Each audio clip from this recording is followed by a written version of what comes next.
سيدي يا رحمة للعالمين صلاة وسلاما عليك يا سيدي يا خاتم النبيين وعلى آلك وأصحابك يا سيدي يا محبوب رب العالمين مولاي صل وسلم دائما أبدا على حبيبك خير الخلق كلهم هو الحبيب الذي ترجى شفاعته لكل حول من الأقوال مقتحم يا أكرم الخلق مالي من ألوذ به سواك عند حلول الحادث الأمم منزه عن شريك في محاسنه وجوهر الحسن فيه غير منقسم ثم الرضا عن أبي بكر وعن عمر وعن علي وعن عثمان ذي الكرم والآل والصحب ثم التابعين لهم أهل التقى والنقى والحلم والكرم رب صل وسلم دائما أبدا على حبيبك خير الخلق كلهم۔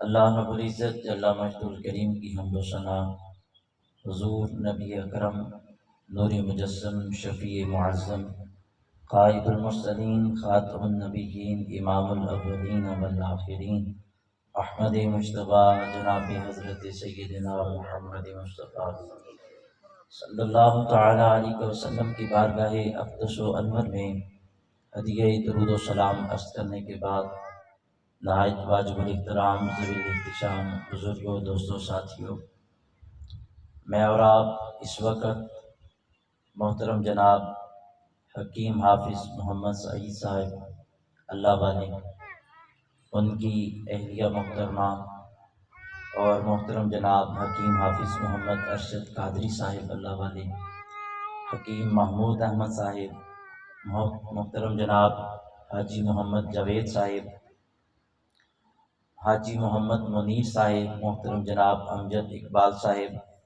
اور حکیم شاہد اقبال صاحب، ان کی والدہ ماجدہ کی ایصال ثواب کی اس محفل مقدسہ میں حاضر ہیں۔ دعا ہے اللہ تعالیٰ جل شانہ صدقہ میرے کریم آقا صلی اللہ علیہ وسلم کی زلف عنبرین کا اللہ تعالیٰ مرحومہ کی قبر پر ابد الآباد تک رحمتوں کا نزول فرمائے، اور اللہ تعالیٰ کل قیامت کے دن مجھے بھی اور آپ سب کو بھی، اور بالخصوص جن کے ایصال ثواب کی اس محفل میں اور آپ حاضر ہیں، ہم سب کو اللہ تعالیٰ نبی پاک صلی اللہ علیہ وسلم کی شفاعت کبریٰ نصیب فرمائے۔ دوستان ذی وقار، اللہ تعالیٰ جل مجدہ الکریم کا لاکھاں کروڑا بے حد و بے حساب شکر ہے کہ اس نے مجھے اور آپ کو راسخ العقیدہ مسلمان پیدا فرمایا ہے۔ اگر ہم اس بات پر بھی ساری زندگی شکر گزار رہے ہیں تو ہم شکریہ ادا نہیں کر سکتے کہ اس رب کریم نے ہمیں اپنے محبوب دو عالم کی امت سے پیدا کیا۔ دوستان ذی وقار، زندگی 4 دن کی ہے، آخر اس کا وہ موت ہے، اور موت جو ہے شاید دوسرے جو مذاہب ہیں ان میں ایک ڈرونا خواب ہے۔ موت ایک بہت بڑی جو ہے، کسی کے سامنے موت کا ذکر کرو تو ہمارے ہاں کہتے ہیں بھائی چھوڑو کوئی اچھی بات کرو، لیکن جس وقت ہم کسی موت کا ذکر رسالت مآب صلی اللہ علیہ وسلم کی زبان سے سنتے ہیں تو میرے کریم آقا صلی اللہ علیہ وسلم نے فرمایا اکثر الذکر حازم اللذات الموت، حضور نے فرمایا کثرت سے اپنی موت کا ذکر کرو، یہ دنیا کے مزے کرکڑے کر دیتی ہے، آخرت کے مزے تو بالا کر دیتی ہے۔ اور 90 لاکھ لوگوں کو کلمہ پڑھانے والے حضرت خواجہ معین الدین چشتی اجمیری رحمۃ اللہ تعالی علیہ، آپ سے کسی نے یہ سوال کیا تھا کہ حضور موت کیا ہے، موت کس چیز کو کہتے ہیں؟ تو اجمیر شریف کے سلطان کے لفظ وہ کتنے ہی میٹھے ہیں، آپ فرماتے ہیں الموت یسرا صارع الحبیب الی الحبیب، فرمایا پیارے موت تو ایک پل کا نام ہے جس سے ایک یار گزر کر دوسرے یار کو ملنے جاتا ہے۔ مومن کے لیے موت کوئی گرفتاری کے وارنٹ نہیں ہے، اسے قید کرنے نہیں آتے۔ جس وقت حضور سید عالم صلی اللہ علیہ وسلم کے کسی غلام کی موت کا وقت آتا ہے تو دوستو موت اس کے لیے رحمت کا پیغام بن کر آتی ہے، نبی پاک صلی اللہ علیہ وسلم سے ملاقات کا پیغام بن کے آتی ہے۔ شاہ عبدالحق محدث دہلوی رحمۃ اللہ تعالی علیہ، جنہوں نے برِ صغیر پاک و ہند کی سرزمین پر سب سے پہلے نبی پاک صلی اللہ علیہ وسلم کی حدیث پاک کو باقاعدہ طور پہ پڑھایا، پہلا استاد برِ صغیر میں حدیث پاک کا شاہ عبدالحق محدث دہلوی ہیں، جنہیں نبی پاک صلی اللہ علیہ وسلم نے خود مدینہ شریف سے برِ صغیر میں بھیجا تھا۔ بڑی مقدس ہستی ہیں وہ۔ ان کا واقعہ کچھ اس طرح سے، آپ جو ہے یہاں سے برِ صغیر سے ہجرت کر کے مدینہ منورہ چلے گئے کہ باقی ساری زندگی میں نے مدینہ شریف گزار دی۔ نبی پاک صلی اللہ علیہ وسلم کے قدمین طیبین کی طرف ڈیرا لگا کر بیٹھ کے تو عصر کی نماز کے بعد بیٹھے بیٹھے اونگ آ گئی، نیند آ گئی۔ جس وقت نیند آئی تو کریم آقا صلی اللہ علیہ وسلم کا دیدار ہو گیا۔ میرے آقا فرمانے لگے، اے عبدالحق تم جاؤ برِ صغیر میں واپس اور وہاں پر جا کر میری حدیثیں پڑھاؤ۔ شاہ عبدالحق محدث دہلوی فرماتے ہیں کہ میری آنکھ کھلی تو دل میں پھر لالچ آیا کہ میں مدینہ چھوڑ کے پھر واپس چلا جاؤں، میں تو پہلے پیچھے سب کچھ چھوڑ چھاڑ کے آیا ہوں۔ تو اب واپس حضور بھیج رہے ہیں، کہتے ہیں میں نے عرض کی یا رسول، بیٹھے بیٹھے یا رسول اللہ میرا دل نہیں کرتا جانے کو۔ کہتے ہیں پھر میں نے مغرب کی نماز پڑھی تو بیٹھے بیٹھے میں سویا، میرے مصطفیٰ پھر آگے فرمایا جانے کا ارادہ نہیں کیا، گئے نہیں؟ کہتے ہیں میں نے عرض کی یا رسول اللہ آپ مجھے بھیج رہے ہیں اور میں اپنی ساری زندگی آپ کے قدموں میں گزارنا چاہتا ہوں۔ اور آقا دیکھیں ابھی عصر کے وقت مہربانی فرمائی تھی، اب مغرب کے بعد پھر مہربانی ہو گئی ہے مجھ پہ، تو آقا اپنے در دولت سے مجھے دور نہ فرمائیں۔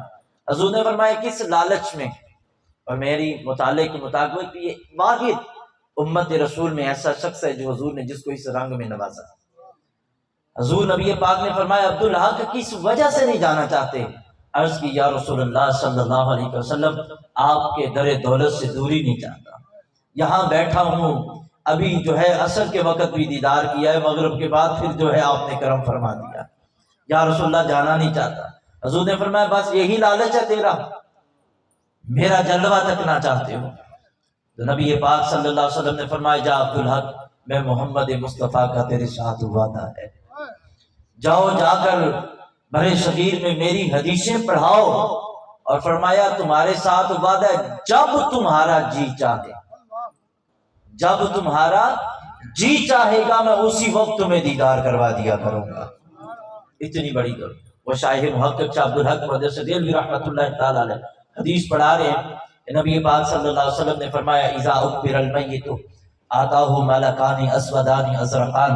حضور فرماتے ہیں جس وقت تم اپنی میتوں کو قبر میں اتار کر آتے ہو، دو فرشتے ان کے پاس آتے اور فرمایا ایک کو منکر کہتے ہیں دوسرے کو نکیر کہتے ہیں، فرمایا بڑی جھڑک پر اٹھاتے ہیں، اور فرمایا کہ وہ بڑی جھڑکنے کے بعد اسے پھر سوال پوچھتے ہیں مر ربو کا، وہ پیار سے نہیں پوچھا جائے گا، فرمایا مر ربو کا۔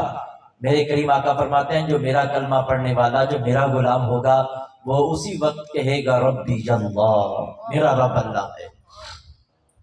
فرمایا دوسرا سوال ما دینوں کا، فرمایا جواب دے گا دین الاسلام، میرا دین اسلام ہے۔ کریم آقا فرماتے ہیں جس وقت میرا دیدار کروایا جائے گا اس وقت پوچھا جائے گا ما کنت تقول فی حق ھذا الرجل، اس شخصیت کے بارے میں دنیا میں کیا کہا کرتے تھے؟ یہاں پر ایک غلط فہمی کا شکار ہو گئے کہ اس وقت پوچھا کیا کہتے ہو، یہ نہیں سوال، یہ سوال ہی نہیں ہے، یہ کنت تقول اسے کہتے ہیں ماضی استمراری، پاسٹ کنٹینیو ٹینس ہے، جس میں یہ پوچھا دنیا میں کیا کہا کرتے تھے۔ جو آج حضور کو جانے رحمت کہتا ہے، جو آج جو ہے لجپال کہتا ہے، جس کی زبان پر جس طرح حضور کی نعت سجدی ہے، حضور پہ درود و سلام سجتے ہیں، وہی توفیق رب اسے قبر میں دے گا۔ اس کے لب کھلیں گے مر کے پہنچا ہوں یہاں اس دل ربا کے واسطے۔ اب کیا پوچھتے ہو کہ ان کے بارے میں ساری زندگی ان کے ذکر میں گزار کیا ہے؟ حضور فرماتے ہیں جب یہ سوال ہو جاتے ہیں فرشتے بھلا کیا کہتے ہیں؟ یہ نہیں کہتے کہ فرشتے کہتے ہیں تو جس وقت قبر میں آیا تھا نا، یہ حدیث میں ہے، جامع ترمذی میں حدیث ہے سیاستہ میں، فرمایا فرشتے کہتے ہیں ہمیں پہلے ہی پتا تھا تو نے یہ جواب دینے ہمیں۔ وہ کہتا ہے پھر سوال کیوں کیے تھے؟ کہتے تیرا قبر میں دل لگانے کے لیے تیرے ساتھ بات۔ فرمایا وہ یہ میت کہہ رہی ہے، حدیث ہے جی بالکل صحیح، میرے آقا فرماتے ہیں وہ کہتا ہے اچھا یار تھوڑی سی مہربانی کرو نا، میں ذرا قبر سے باہر نکل کے گھر نہ تھوڑا سا پھیرا لگاؤں۔ کیوں جانا چاہتے؟ یار میرے گھر والے بڑے پریشان تھے، جب میں آیا تو میرے بچے رو رہے تھے، میری بہنیں رو رہی تھیں، میرے رشتہ دار جو ہے وہ غم کی کفیل، میں انہیں جا کر تسلی دے آؤں کہ پریشانی کی بات نہیں، اللہ نے مجھ پہ رحم کیا ہے، میرے سوال ٹھیک ہو گئے۔ میرے آقا فرماتے فرشتے کہتے ہیں ان کا معاملہ ان پہ چھوڑو، تیرے لیے دیکھ قبر سجاتے کیسے ہیں۔ حدیث میں آیا ایک 70 ہاتھ تک اور ایک ہے کہ تا حد نگاہ، اس کی قبر کو جو ہے وہ کھلا کر دیا جاتا ہے، نور رحمت کے ساتھ روشن کر دیا جاتا ہے، جنت کی کھڑکی کھول دی جاتی ہے، جنتی لباس اسے پہنا دیا جاتا ہے، جنتی جو ہے اس کے لیے بستر لگا دیا جاتا ہے۔ اب لفظ سننا، لوگ کہتے مر کے مٹی ہو گئے، کر کچھ نہیں سکتے، دے کچھ نہیں سکتے، میرے نبی کے لفظ سنو کلیجہ ٹھنڈا ہو جائے۔ کریم آقا فرماتے ہیں وہ یہ نہیں کرتے کہ تجھے اٹھایا ہے اب دوبارہ مر جا، حضور فرماتے ہیں وہ فرشتے کہتے ہیں نم کا نومت العروس، بھائی سو جا، ایسے سو جا جیسے پہلی رات کی دلہن سوتی ہے، دلہن کو اس کے شوہر کے علاوہ کوئی نہیں اٹھاتا۔ فرمایا کل قیامت کے دن تجھے تیرا پروردگار خود اٹھائے گا۔ نم کا نومت، اب دیکھیں حضور فرماتے ہیں نم کا معنی ہے سو جا، مومن قبروں میں مرے نہیں ہوتے، سوئے ہوتے۔ حضور کی حدیث ہے مرتے نہیں، اب بتاؤ تو صحیح۔ اچھا عبدالحق مردے سے دل بھی حدیث پڑھاتے پڑھاتے جب یہاں تک پہنچے نا کہ حضور آئیں گے، حضور کو دیکھیں گے، مشکات پڑھا رہے تھے بند کر کے رکھ دی اور بیٹھے بیٹھے کہتے ہیں اے میری موت ذرا جلدی آ، اے میری موت ذرا جلدی آ، میں قبر میں جا کر نبی پاک صلی اللہ علیہ وسلم کا دیدار کو ترس رہا ہوں، ملاقات رسول کے لیے جاتا ہوں۔ دوستان عزیز وقار، یہ رحمت والی موت تب آتی ہے جس وقت بندے کا دل حضور کی محبت میں باغ باغ رہتا ہے، حضور کی چاہت میں باغ باغ رہتا ہے۔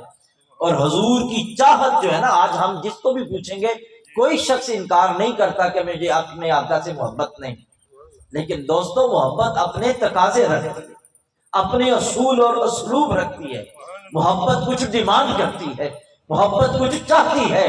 یا اللہ جب تیرے محبوب کی محبت کے دعوے دار ہے تو کیا کرنا ہوگا؟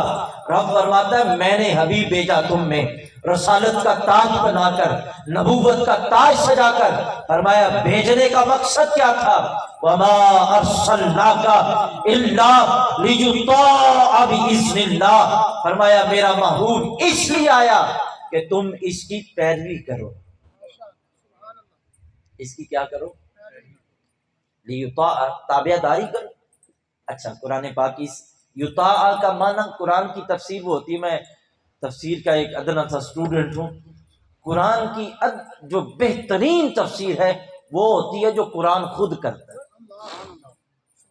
قرآن کی افضل تفسیر جو ہے جو قرآن اپنے سے خود کر دے، لیطاع باذن اللہ، سب سے بہترین اطاعت کیا ہے؟ کس کی اطاعت؟ تو اطاعت کریں گے تو ملے گا کیا؟ آؤ پہلے سپاروں میں چلو، رب فرماتا ہے کل ان کنتم تحبون اللہ، رب فرماتا ہے ابو کچھ لوگوں کا دعویٰ ہے کہ ہم اللہ کے بڑے پیارے ہیں، ہم اللہ کے بڑے چاہنے والے ہیں، فرمایا یہ دعوے میں جھوٹے ہیں، ان کا دعویٰ ٹھیک نہیں۔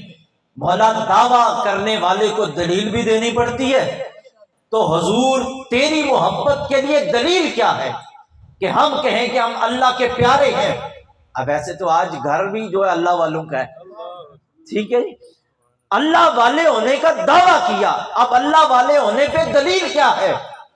کس چیز کی وجہ سے بندہ اللہ والا ہو گیا؟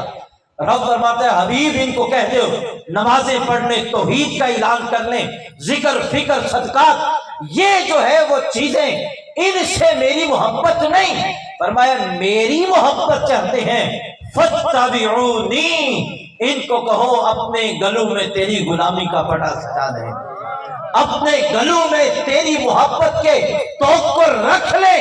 فرمایا پھر زمانہ کہے نہ کہے، یہ منہ سے بولے نہ پہلے، رب عرش سے کہے گا فَاتَّبِعُونِی، جب تیری تابعداری کریں گے یحببکم اللہ، اللہ کہے گا زمانے والوں پہچان لو یہ میرے پسندیدہ لوگ ہیں۔ نعرہ تکبیر، نعرہ رسالت، نعرہ رسالت، نعرہ تحقیق۔ اب دیکھیے جو کچھ رسالت امام صلی اللہ علیہ وسلم نے عطا کیا، اب اس کو جس نے مضبوطی سے پکڑ لیا، زمانہ کیا کہتا ہے یاد رکھیے گا، جس دور سے میں اور آپ گزرے نا، بڑا عجیب و غریب قسم کا دور ہے، بڑا عجیب و غریب قسم کا دور ہے۔ ہم جو ہے نا بظاہر نیک دکھنا چاہتے ہیں، نیک بننا نہیں چاہتے۔ نیک دکھنا اور ہے، نیک بننا اور ہے۔ بظاہر حلیہ، سر پہ پگڑی، منہ پہ داڑھی، سب کچھ نظر آ رہا ہے، بڑے جی پرہیزگار ہیں، لوگوں کے سامنے لمبی نمازیں، اور اصل چیز تو یہ ہے جب میں اکیلا بیٹھا ہوں، میں اپنے اندر دیکھوں میرے اندر کتنا خوف خدا ہے، کتنی محبت رسول ہے۔ لوگوں کے سامنے تو ہاتھ باندھ باندھ کے میں مصطفیٰ جان رحمت پڑھتا رہوں، لیکن جب میں علیحدہ ہوں، جب میرا ہاتھ پڑتا ہو گناہ پہ، اور اس وقت میں کہوں نہ بھائی نہ، دل میں مصطفیٰ جان رحمت ہے تو لباس میں بھی انہی کا غلام بننا چاہتا ہوں۔ کب غلامی سکتی ہے؟ وہ کسی نے کہا گلہ نالتے ہر کوئی لائی پھرتا ہے، گلہ نالتے ہر کوئی لائی پھرتا ہے، پر لا کے نبانیاں اوکھیاں نہیں۔ اصل چیز ہے حضور کی غلامی۔ جب، اور یاد رکھیے گا خدا کی قسم میں دعویٰ کر رہا ہوں، میرے ساتھ کوئی اس بات پہ بحث کرے تو میں بحث قرآن و حدیث کی روشنی میں کرنے کو تیار ہوں۔ جو بندہ نبی پاک صلی اللہ علیہ وسلم کی تعلیمات کو پہچان لے، حضور کی عظمت کو جان لے، کبھی کسی کا حق نہیں مارے گا، کبھی کسی مسلمان سے جھگڑا نہیں کرے گا۔ پیچھے مڑ کر دیکھو، میرے نبی پاک صلی اللہ علیہ وسلم کے زمانے میں ایک صحابی نے جناب بلال حبشی رضی اللہ تعالیٰ کو کہہ دیا کالی ماں کا بیٹا۔ کیا کہہ دیا؟ حبشی تھے، انہوں نے کہا کالی ماں کا بیٹا۔ جب ان کے لبوں سے یہ لفظ نکلے، جناب بلال پاک کو یہ لفظ اچھے نہ لگے، طبیعت پہ گراں گزرے، نبی رحمت صلی اللہ علیہ وسلم کے بارگاہ میں حاضر ہوئے، چہرے پر پریشانی تھی، چہرے پر پریشانی کے اثرات۔ کریم آقا صلی اللہ علیہ وسلم نے فرمایا اے بلال خیریت تو ہے؟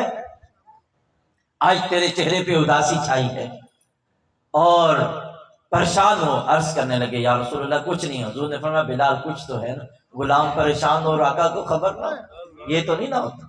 نبی پاک نے فرمایا بلال خیریت تو ہے؟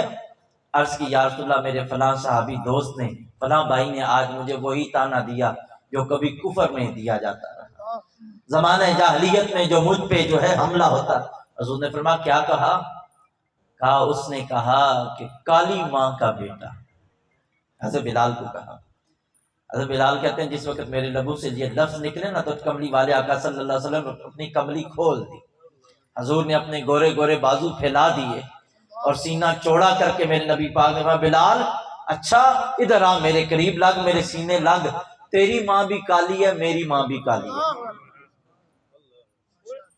تیری ماں بھی کالی اور میری ماں بھی، سیرت حلبیہ کے اندر موجود ہے، تیری ماں بھی کالی میری ماں بھی کالی۔ حضرت بلال کہتے ہیں میں رک گیا، میں نے عرض کی یا رسول اللہ صلی اللہ علیہ وسلم، آقا آپ سیدہ طیبہ طاہرہ سیدہ آمنہ رضی اللہ تعالیٰ عنہ کے لفظ جگر نور نظر ہیں، وہ عرب کی ایک حسین ترین عورت تھی، بھلا آپ کالی ماں کے بیٹے کیسے ہوئے؟ حضور نے فرمایا بلال تو کچھ بھول بھی رہا ہے، تجھے کچھ یاد نہیں آ رہا۔ عرض کی یا رسول اللہ فرما دیجیے۔ کریم آقا صلی اللہ علیہ وسلم نے فرمایا بلال میں نے ام ایمن کا دودھ پیا ہے، بچپن میں میں نے حضرت ام ایمن کا دودھ پیا ہے، وہ حبشے سے تعلق رکھتی ہیں، وہ حبشی ہیں، بتا جس کا دودھ پیا جائے وہ ماں نہیں ہوتی؟ عرض کی یا رسول اللہ ماں؟ فرمایا ام ایمن میری ماں، تیری ماں بھی کالی میری ماں بھی کالی۔ جناب بلال کہتے تھے حضور نے اپنی باہوں میں لیا، سینے سے لگایا، سارے دکھ دور ہو گئے، ساری پریشانیاں دور ہو گئیں، سارے غم جاتے رہے۔ اور کہتے ہیں گلی میں نکلا تو اس صحابی تک یہ خبر پہنچ چکی تھی، یہ انہوں نے یہ لفظ بولے، اب وہ میرے پیچھے پیچھے چلتے آئے، میری آنکھوں پہ ہاتھ رکھ لیا، اور جب میں نے ان کی طرف دیکھا تو انہوں نے اپنے جوتے اتار کر میری طرف بڑھائے، کہا یہ جوتا میرے منہ پہ مارو۔ غلطی کا احساس ہو گیا، حضور کے غلام تھے نا، اندر تکبر نہیں آیا۔ ہمارے اندر عجیب و غریب، میں جاؤں جی معافی مانگنے، اور میں جاؤں جی اس کے پاس، میں چھوٹا ہو جاؤں گا؟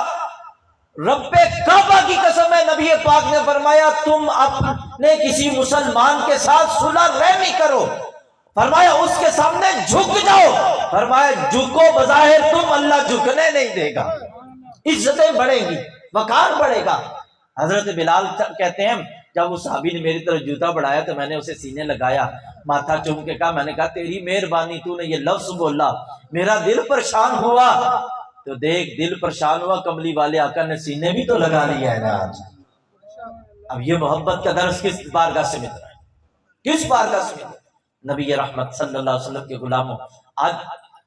آج باپ بیٹا 4 آنے زیادہ کمانا شروع کر دینا، وہ کہتا ہے ابا جی دھیان نہ خرچہ جی، ان میں بڑی موقع ہو کے کمانا، بڑی مشکل سے کماتا ہوں، بڑی مشکل سے میں گزارا کرتا ہوں۔ میرے کریم آقا صلی اللہ علیہ وسلم کے غلاموں، بیٹا جتنا کماتا ہے، حدیث مسلم شریف میں ہے، میرے نبی پاک فرماتے ہیں کہ وہ جو جتنا بیٹے نے کمایا وہ بیٹے کا نہیں ہے، وہ بیٹے کا نہیں ہے۔ ایک صحابی تھے، وہ مصوری کرتے تھے، کیا کرتے تھے؟ پینٹنگ کرتے تھے، جو ہے وہ خوبصورت منظر کشی، جانداروں کی تصویریں نہیں، وہ تو بنانا حرام ہے، منظر کشی کرتے تھے، مختلف جو ہے وہ دیکھ کر علاقوں کو دیکھ کر وہاں کی منظر کشی کرتے تھے، وہ پینٹنگ کیا کرتے تھے۔ تو بوڑھا باپ تھا، ایک دن اس صحابی نے اپنے بوڑھے باپ کو گھر سے نکالا۔ کہاں سے نکال دیا؟ ہاتھ سے پکڑا، باہر نکال دی گلی میں۔ وہ باہر گلی میں بوڑھا باپ پریشان کر رہا تھا، صحابہ نے پوچھا خیریت ہے؟ کہا کچھ نہیں، میرے بیٹے نے گھر سے نکال دیا۔ وہاں تو ایک ہی، آج تو ہمیں تکلیف ہوتی ہے، ہم کسی دربار پہ جاتے ہیں جہاں درباروں کا دربار لگتا ہے، صحابہ باغم باغ کریم آقا کی بارگاہ میں، یا رسول اللہ فلاں صحابی نے اپنے بوڑھے باپ کو گھر سے نکالا۔ میرے نبی پاک صلی اللہ علیہ وسلم فرمایا بلاؤ اس کو۔ بلایا گیا، حضور نے فرمایا تو نے باپ کو گھر سے نکال دیا؟ نظریں جھک گئی، ہاتھ باندھ دیے، آنکھوں میں شرمندگی۔ حضور نے فرمایا کیوں نکالا؟ یا رسول اللہ میں بڑی محنت سے منظر سازی کرتا ہوں، میرے باپ نے جو ہے وہ میری چیزیں، میرے کلر وغیرہ کچھ جو ہے ان کو خراب کیا، مجھے غصہ آیا، میں نے گھر سے نکال دیا۔ میرے نبی پاک نے فرمایا بلاؤ اس کے باپ کو۔ صحابہ کہتے ہیں جس وقت وہ بوڑھا باپ لاٹھی کے ساتھ کانپتا کانپتا آیا نا، حضور بیٹھے تھے، حضور کی نظریں جب ان پہ پڑی، حضور اٹھ کے کھڑے ہو گئے، اور وہ آ رہے تھے، حضور اپنی نشست چھوڑ کر چل کر اس بابا جی کے پاس گئے، انہیں پکڑے، ساتھ لائے، اور اس صحابی کو بلایا، فرمایا اس باپ کو باہر سے نکالا، بتا یہ تو نے کام کہاں سے سیکھا؟ منظر سازی کرتے ہو، پینٹنگ کرتے ہو، کہاں سے یہ کام سیکھا؟ عرض کی یا رسول اللہ اسی باپ سے سیکھا، اسی باپ نے سکھایا تھا۔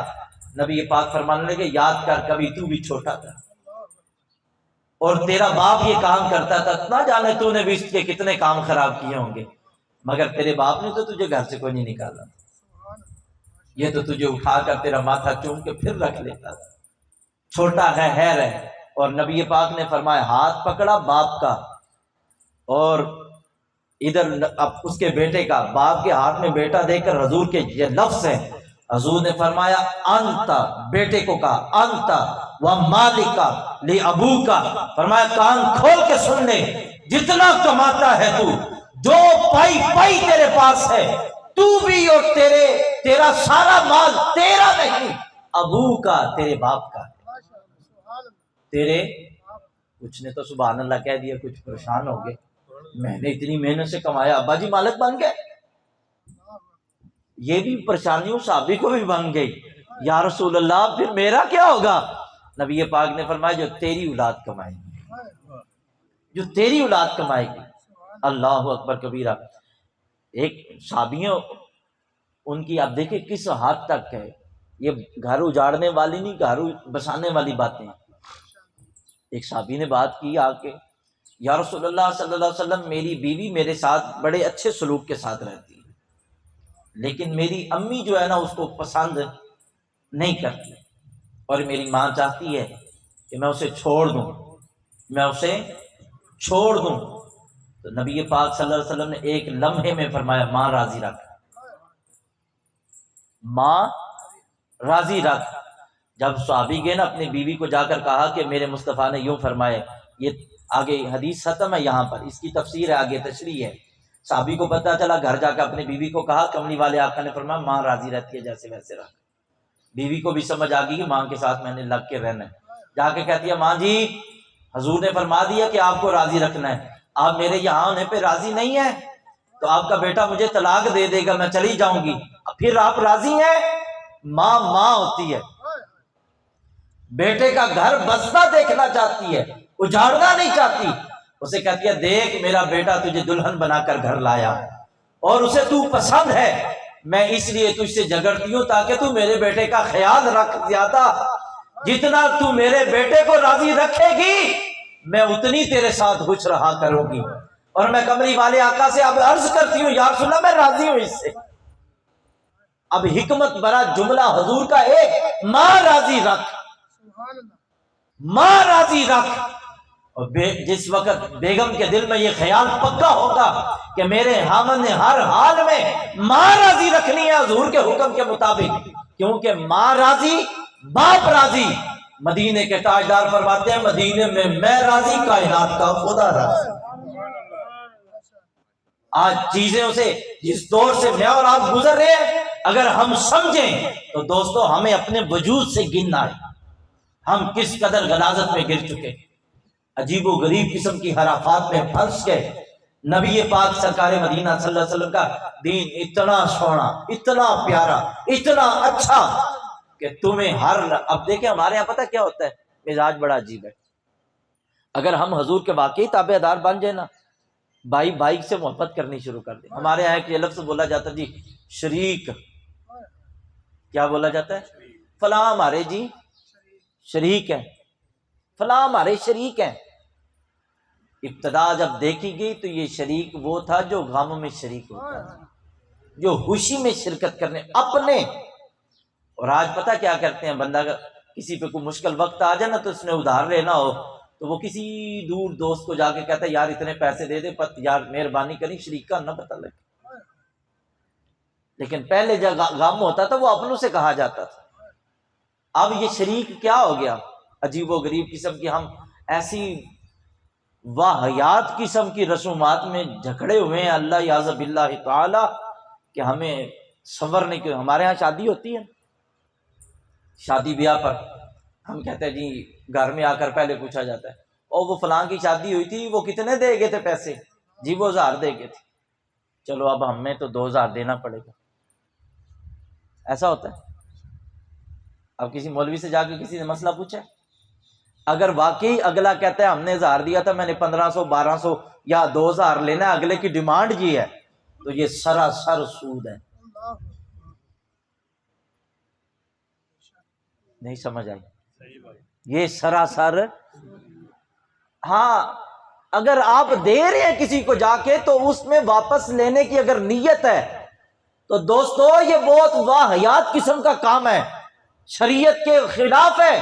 ہاں اگر آپ اسے بطور تحفہ دے رہے ہیں، بطور، تو اس سے اچھا عمل بھی کوئی نہیں کہ اس کی شادی ہے اور پھر عجیب و غریب قسم کی ہم نے بیٹی فلاں جگہ پہ بیاہ دیا ہے، اب بیٹی کی ساس فوت ہو گیا، سسر فوت ہو گیا تو بیٹی والوں نے کھانا پکانا ہے۔ باپ نے بڑی محنت کے ساتھ مزدوری کر کے اس کو اب گھر سے رخصت کیا تھا، اب تمہارے مرنے بھی وہی پورے کرے گا؟ کس شریعت پہ چلے، کہاں چل رہے ہو میرے نبی پاک صلی اللہ علیہ وسلم کے غلاموں؟ یہ ہاں اگر کوئی رشتہ دار قریبی آپس میں چلو یار اس گھر میں فوتگی ہوگی مل کر پکائیں، تو اگر اس نیت سے ہو کہ واپسی نہیں لینا تب تو اچھا ہے، اگر تو واپس لینے کی ڈیمانڈ ہے تو دوستو یہ بڑا عجیب و غریب قسم کا معاملہ ہے، کبھی شریعت کے ترازو میں سے رکھ کے پھر سے۔ لیکن نبی پاک صلی اللہ علیہ وسلم، حضور نبی پاک صلی اللہ علیہ وسلم کی بھی شادیاں ہوئی ہیں، آج ہمارے ہاں بھی ہوتی ہیں، لیطاع باذن اللہ۔ حضور کی تابع داری کرنی ہے کہ ہندوؤں کی کرنی ہے؟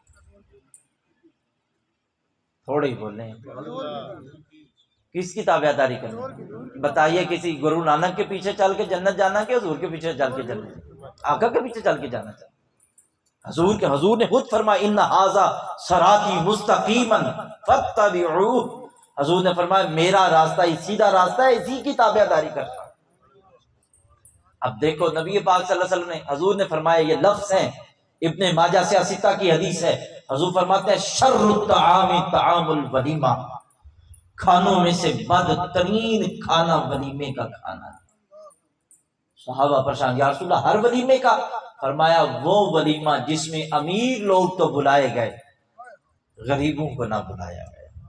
آج ہم کہتے ہیں فلاں منسٹر صاحب آ جائیں شادی پہ، فلاں ایم پی اے صاحب آ جائیں، فلاں چودھری صاحب آ جائیں، اپنی گلی کی نکڑ پہ کوئی بیوہ رہتی ہے اسے کوئی نہیں بلایا، کوئی مزدور رہتا ہے اسے بلانا گوارا نہیں کیا، جو ہے کوئی دیہڑی دار مزدور اسے بلانا اپنی انسلٹ سمجھا، حتیٰ کہ ہم اتنے گندے ہو گئے کہ اپنا قریبی رشتہ دار اگر مزدوری کرتا ہے تو ہم کسی سے تعارف نہیں کرواتے کہ یار یہ میرا فلاں ماموں لگتا ہے، فلاں چاچو ہے، فلاں ہے میرا رشتہ دار۔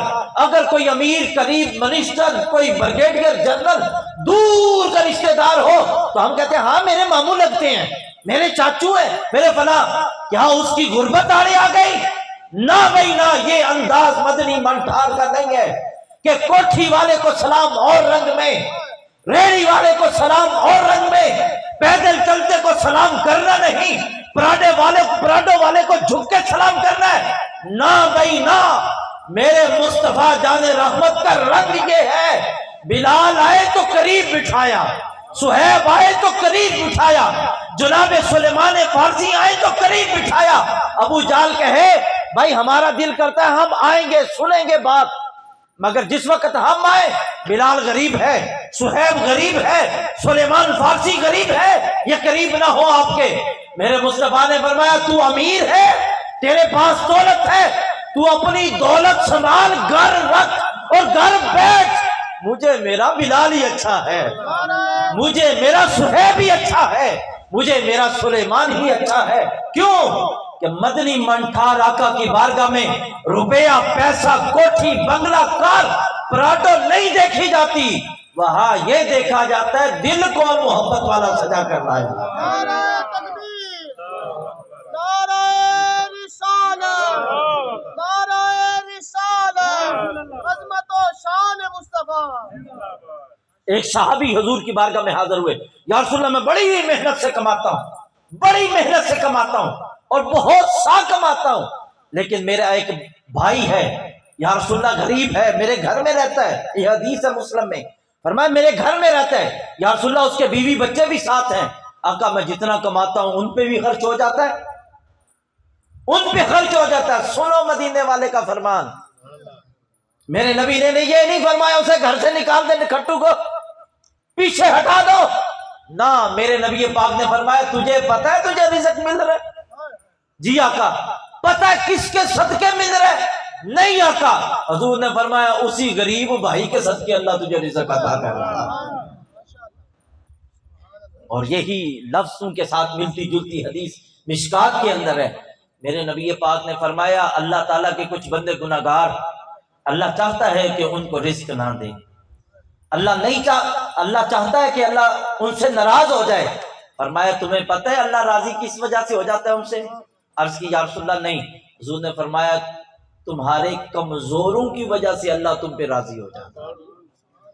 اور یہ بھی اسی حدیث کے لفظ ہیں، فرمایا اللہ تعالیٰ چاہتا ہے کہ لوگوں کے گناہوں کے باعث ان پہ بارش نہ نازل کی جائے، ان پہ قحط آ جائے، لیکن صحابہ قحط بھلا کیوں نہیں آتا؟ بارش کیوں آ جاتی ہے؟ نہیں آتا۔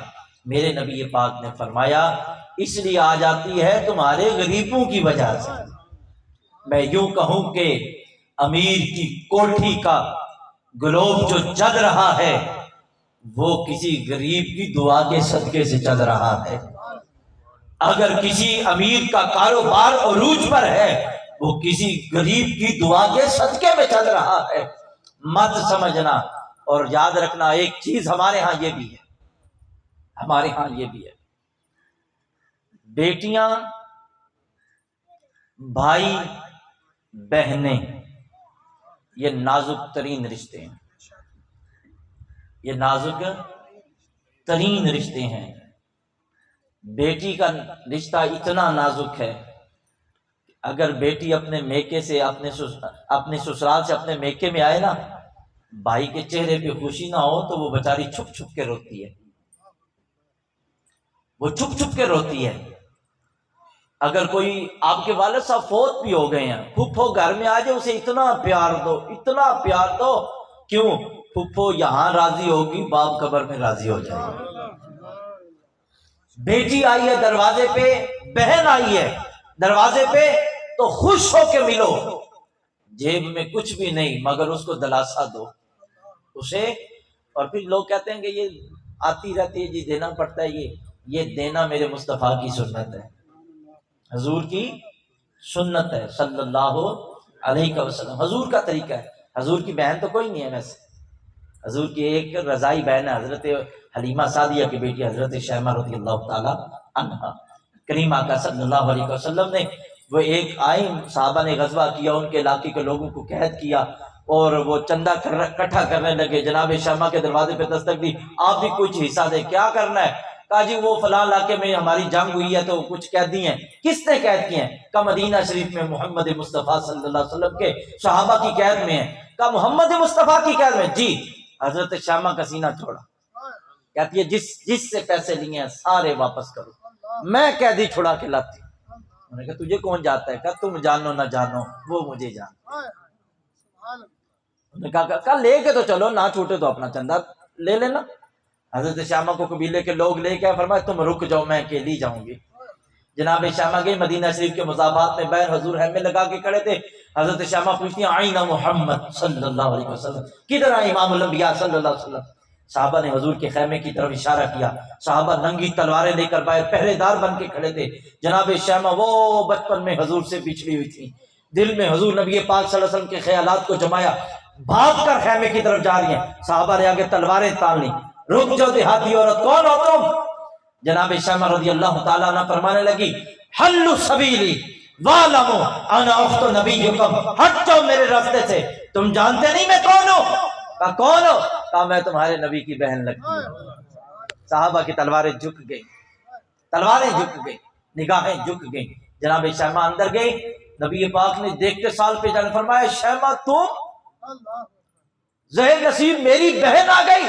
نبی پاک صلی اللہ علیہ وسلم نے اتنی محبت فرمائی، جناب شیمہ کو قریب بٹھایا۔ صحابہ کہتے ہیں کہ کبھی کسی عورت کے لیے اتنا وقت نہیں، آج پہلی دفعہ حضور کی بہن حضور کے دروازے آئی، حضور نے پاس بٹھایا، پوچھ کیا رہے ہیں؟ شیمہ بتانا میں بچپن میں کیسا لگتا، اے شیمہ میری بچپن کی باتیں مجھے سنانا۔ شیمہ دیر تک حضور سے گفتگو کرتی رہی، پھر حضور نے پوچھا کیسے آنا ہوا؟ عرض کی یا رسول اللہ صلی اللہ علیہ وسلم، آقا ہمارے کچھ جو ہے وہ علاقے کے بندے آپ کے پاس قید ہیں، وہ چھڑانا چاہتی ہیں۔ حضور نے پتہ کیا لفظ بولے؟ حضور نے یہ نہیں فرمایا شیمہ آپ تیرے کہنے پہ چھوڑ دوں۔ حضور کے لفظ سنو، بہن کا کلیجہ کتنا خوش ہوا ہوگا، دل کتنا باغ باغ ہوا۔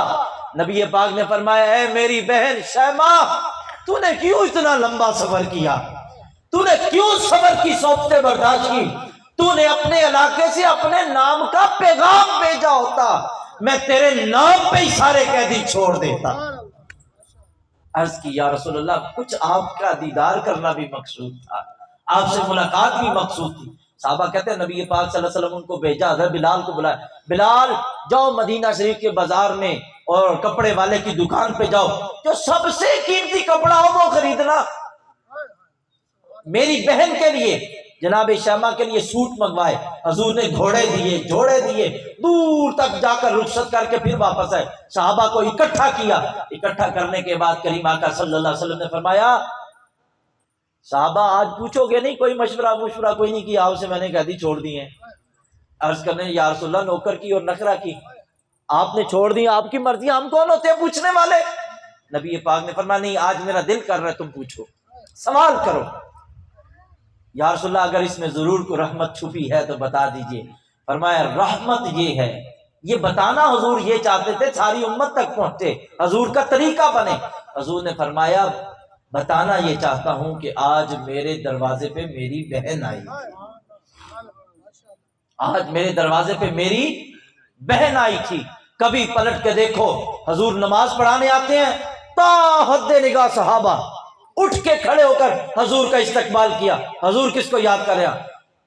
حضور نے فرمایا کاش صحابہ آج میری امی جان ہوتی، میں نماز پڑھا رہا ہوتا، سورہ فاتحہ پڑھ چکا ہوتا، فرمایا میرے گھر سے میری امی کی آواز آتی، بیٹے محمد میری بات سن، میرے بیٹے میری بات سنو، تو حضور فرماتے صحابہ میں نماز چھوڑ کر ماں کی خدمت میں چلا جاتا۔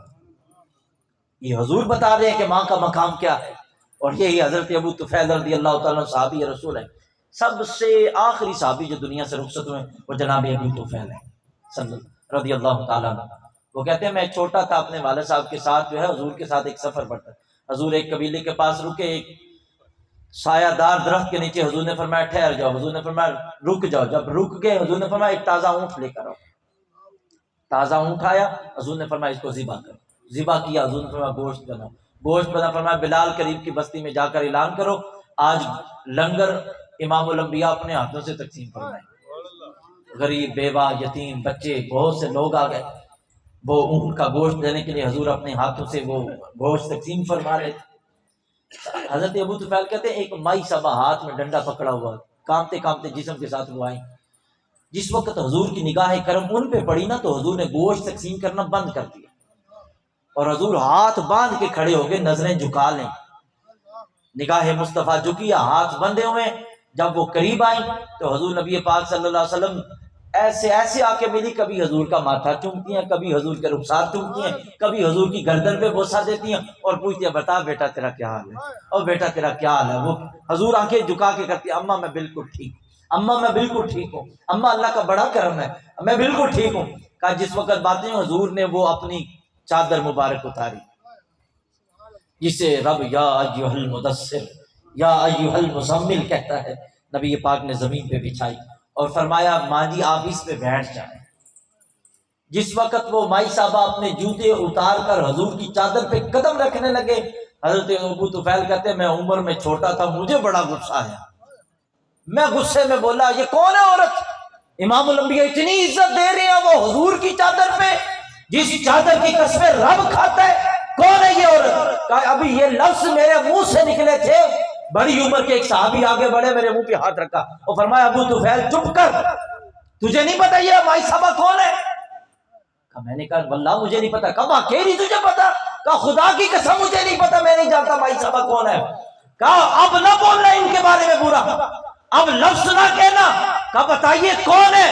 اور فرمایا ان کو برا نہ کہ، ان کو امام الانبیاء اپنی ماں کہتے ہیں، یہ حلیمہ سعدیہ ہیں، یہ سیدہ حلیمہ سعدیہ۔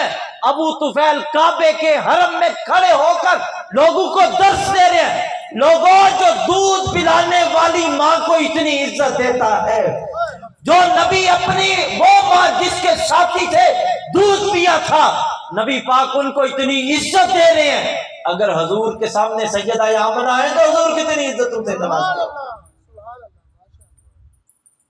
یہ رشتے تبھی نبھائے جا سکتے ہیں دوستو۔ ایک جملہ میں کہہ کے بات کو سمیٹ رہا ہوں، حضرت امام غزالی کا، امام بڑا جملہ ہے، اگر کبھی ساری زندگی اس کو اپنے اندر رکھ لو رشتے ٹوٹیں گے نہیں، رشتے ٹوٹیں گے نہیں۔ اور نبی پاک کا یہ فرمان بھی، حضور نے فرمایا کہ اللہ تعالیٰ جل شانہ کبھی بھی نگاہ رحمت ان لوگوں پہ نہیں فرماتا جو قاطع رحم ہیں، رشتوں کو توڑنے والے ہیں۔ حضور نے فرمایا جو تم سے رشتہ توڑے تم جوڑو، جو تمہیں نہ دے تم جھولیاں بھر بھر کے دو۔ ہمارے یہاں یہ ہوتا ہے کہ ان کی شادی ہوئی تو انہوں نے لڈو بھیجے تھے، ہم نہیں بھیجے تھے، ہم کیوں بھیجے؟ انہوں نے بھیجے تھے، ہم بھی نہیں بھیجے۔ حضور نے فرمایا جو نہیں دیتا اسے زیادہ دو، جو تعلق توڑ رہا ہے تم جوڑو۔ حضرت یہ امام غزالی رحمہ اللہ فرماتے ہیں کہ رشتے قائم رکھنے کے لیے صرف ایک چیز کی ضرورت ہے، فرمایا وہ بھی حضور کی عطا کرتا ہے، جسے کہتے ہیں صبر۔ کیا کہتے ہیں؟ بولیے گا ذرا۔ بھائی بھائی کو برداشت کرے، بھائی بہنوں کو برداشت کرے، ماں بوڑھی ہو گیا برداشت کرو، باپ بوڑھا ہو گیا تو برداشت کرو، وہ جو مرضی کہیں آپ اف تک کہنے کا حکم نہیں، اف بھی نہیں کہہ سکتے۔ اور جب اس وقت آپ کے لہجے میں برداشت اور صبر آئے گی، کتنی دفعہ کوئی برا بھلا کہے گا، کتنی دفعہ تمہیں کوئی جھڑکے گا، کتنی دفعہ تمہارے اوپر کوئی جو ہے وہ چڑھائی کرے گا، آخر وہ یہی کہے گا یار وہ تو صبر کر لیتا۔ جب آپ صبر کو ساتھ رکھیں گے دوستو، صبر جب آتا ہے ساتھ کرم لے کر آتا ہے، ساتھ کرم لے کر آتا ہے۔ دعا کرو اللہ تعالیٰ مجھے آپ سب کو حضور کی کما حق کو ہو تابع داری نصیب فرمائے۔ یہ نحوستیں حضور کی تعلیمات سے دوری کی وجہ سے آتی ہیں۔ حضور کے رنگ میں رنگ جاؤ، گھروں میں درود پاک کو رکھو اور ذکر خدا کو رکھو، قرآن پاک کی تلاوت کو کرو، گھر نور علی نور ہو جائیں گے۔ جہاں ذکر ہوتا ہے وہاں رحمت ہوتی ہے، وہاں رحمت ہوتی ہے۔ ایک دفعہ درود پاک پڑھو تو کتنی رحمتیں نازل ہوتی ہیں۔ علماء بیٹھے ہیں، ان سے پوچھو کعبہ شریف پہ کتنی رحمتیں روزانہ نازل ہوتی ہیں؟ 120 کتنی؟ 100 کعبہ شریف پہ کتنی رحمتیں نازل ہوتی ہیں ہر وقت؟ 120 رحمتیں نازل ہوتی ہیں، حضور کی حدیث ہے۔ اور ذرا سمجھو تو صحیح، کملی والے آقا پہ 12 دفعہ درود پڑھو نا، 120 رحمتیں اس بندے پہ نازل ہونا چاہیے۔ چھوٹا کام؟ تو بتاؤ جس گھر میں چند بندے مل کر 100 دفعہ درود پاک پڑھ لیں، صرف 100 دفعہ درود پاک پڑھ لیں، تو بتاؤ اس گھر پہ کتنی رحمتیں ہوں گی۔ جو رحمت کا سامان تھا ہم نے تو وہی ٹھپ ٹھوپ کے رکھا ہوا ہے، چولی میں لپیٹ کے قرآن اوپر رکھا ہوا ہے۔ درود روزانہ گھر میں اپنے بچوں کا ماحول بنا، رات سونے سے پہلے 5 منٹ 10 منٹ 15 منٹ کتنا ٹائم لگے گا، سارے بچوں کو اکٹھے کرو، بھائی سونا بعد میں پہلے درود پاک پڑھو۔ جب تمہارے گھروں میں درود آئے گا، قرآن پاک کی تلاوت آئے گی، ذکر آئے گا، دوستو دیکھو رحمت کے چھینٹے برسیں تمہارے گھر میں، کرم کی برکھا برسے گی تمہارے گھر میں۔ اللہ مجھے آپ سب کو حضور کے دین کے فیوز و برکات سے مالا مال فرمائے۔ وما علیہ الا البلاغ المبین۔